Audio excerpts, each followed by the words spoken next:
اس کی مدد کر سکیں، تمہارے ذریعے سے اس کی مدد ہو سکے، تاکہ اسے بھٹکنا نہ پڑے۔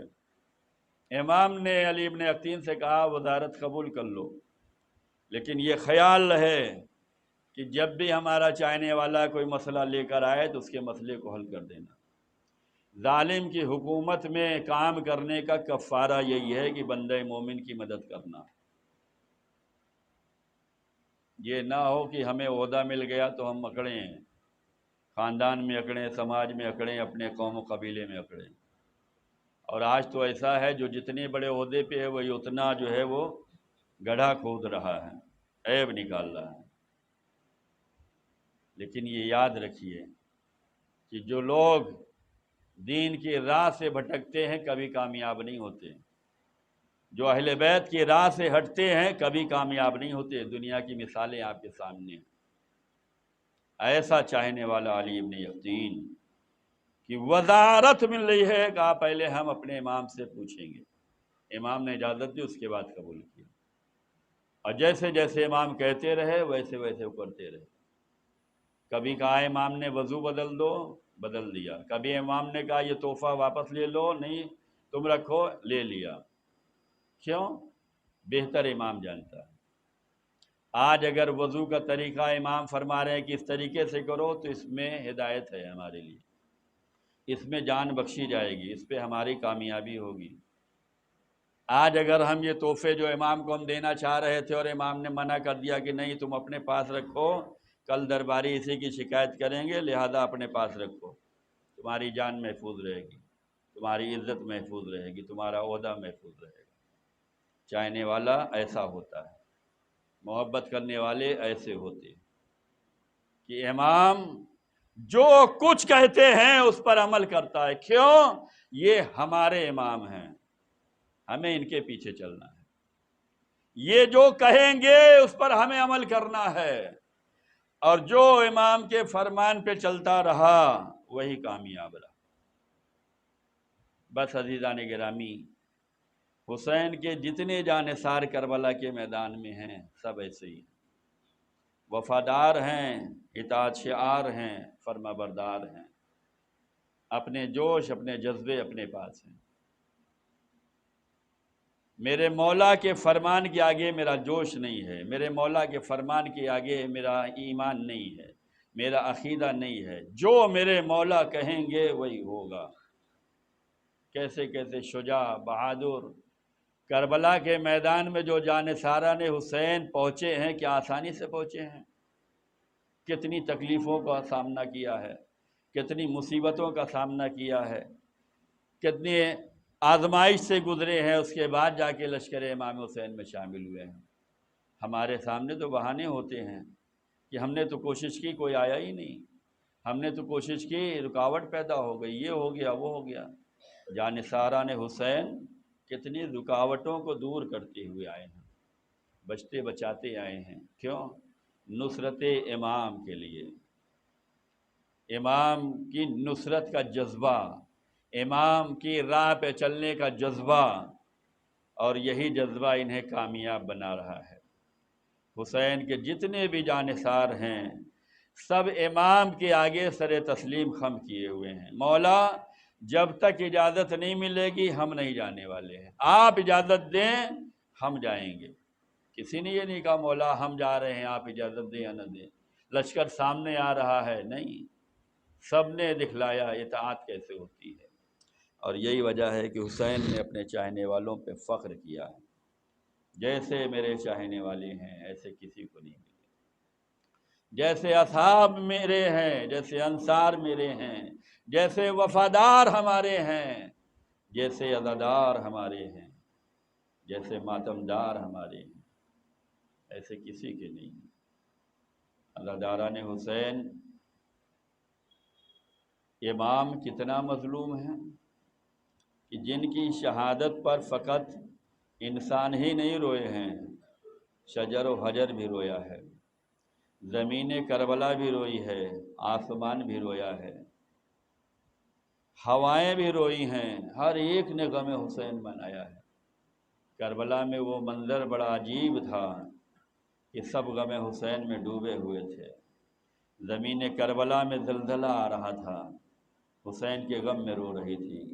فرات کا پانی نیزوں اچھل رہا تھا، غم حسین میں رو رہی تھی۔ سیاہ آندھیاں چل رہی تھی، غم حسین میں رو رہی تھی۔ خون کی بارشیں ہو رہی تھی، آسمان رو رہا تھا، فضائیں رو رہی تھی۔ صدا بلند تھی، قد قتل الحسین، سب رو رہے تھے، سب نے غم منایا۔ جو پتھر اٹھایا جاتا تھا کربلا کے میدان میں، جو پتھر زمین سے اٹھایا جاتا تھا، خون نکل رہا ہے۔ کیوں؟ ہر ایک غم حسین منا رہا ہے۔ عزادارو، غم حسین سب نے منایا ہے، آج ہم بھی منا رہے ہیں۔ یہ غم حسین جس کے دل و دماغ میں اتر جاتا ہے، پھر وہ اس راہ سے بھٹکتا نہیں ہے، اس راہ پہ ثابت قدم رہتا ہے۔ اہدنا الصراط المستقیم، اس پہ ثابت قدم رہتا ہے۔ بس عزیزان گرامی، کربلا کے میدان میں ہر لاشا حسین مظلوم کربلا لے کر آئے ہیں۔ اکبر کا لاشا لایا، مولا حسین لے کر آئے۔ قاسم کی لاش کے ٹکڑے مولا حسین لے کر آئے۔ اصغر جیسے اپنے ننھے کا لاشا حسین لے کر آئے۔ دو لاشیں کربلا کے میدان میں ایسے ہیں جو کربلا کے میدان میں ہی رہے، قیام تک نہیں پہنچے۔ یہ دونوں بھائیوں کا لاشا ہے۔ یہ دونوں بھائیوں کا نام، ایک کا نام عباس ہے، ایک کا نام حسین ہے۔